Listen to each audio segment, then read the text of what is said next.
ng palengke, bumili siya ng ano. Hi guys, dito kami. Pumunta siya, bumili siya ng 10 kilong baboy. Habang nagluluto kami, Ayun, nag-video sa basket. Christian. Okay.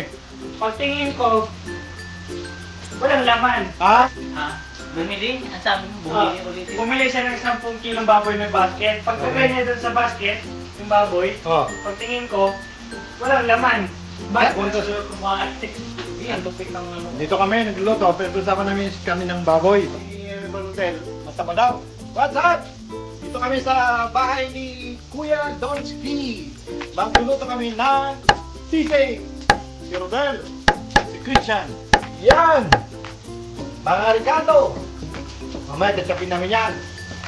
Bali na yan na yung mga Ricardong na-chop para sa aming sisig. Andiyan na yung sibuyas, luya, at saka siling labuyo. Ito.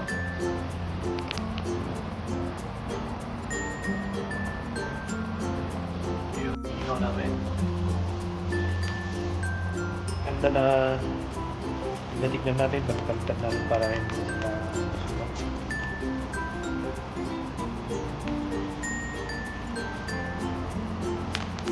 Maganda bulutan niya.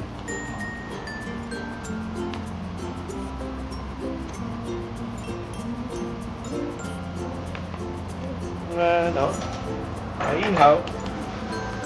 Kung nilagay yun, paano nung sa lulo namin? Makakapay doon. Medyo malayo. Nilagay ko sa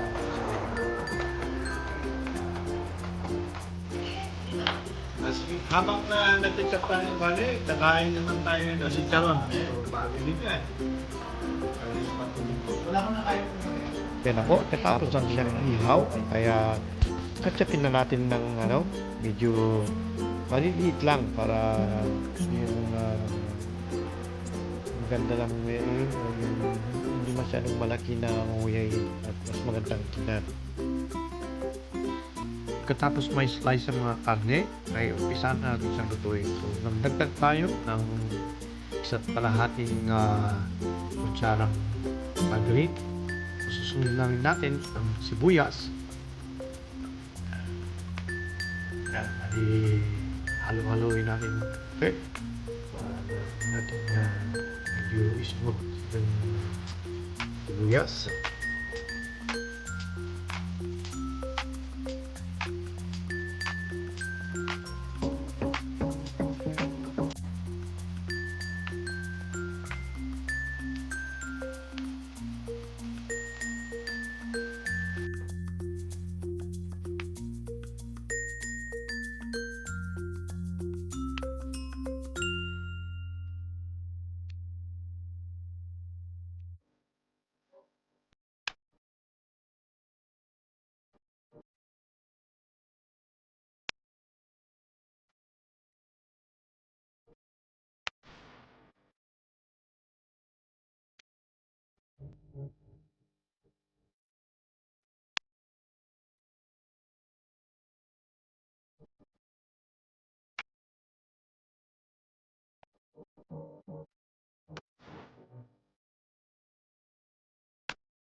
Mas malasa siya.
chicken. Anong arap? Walang is. Sarap. Okay. Kumusta? Oh, ano masabi nyo sa ano natin? Sisig. Saka sa adobong sitaw. Isang sisig. Ano sabi nyo? Ano? Panalong the best. No. Oh! Easy meal. Parang ano? Parang sisig niya no, ni Ryan. Ay, shoutout pala kay Ryan yung ano niya, sisig niya. Parang ginaya namin. Oh, ito na kami. So, bali ito yung mga salo-salo ng konti. Ito. Sisig sa adobo.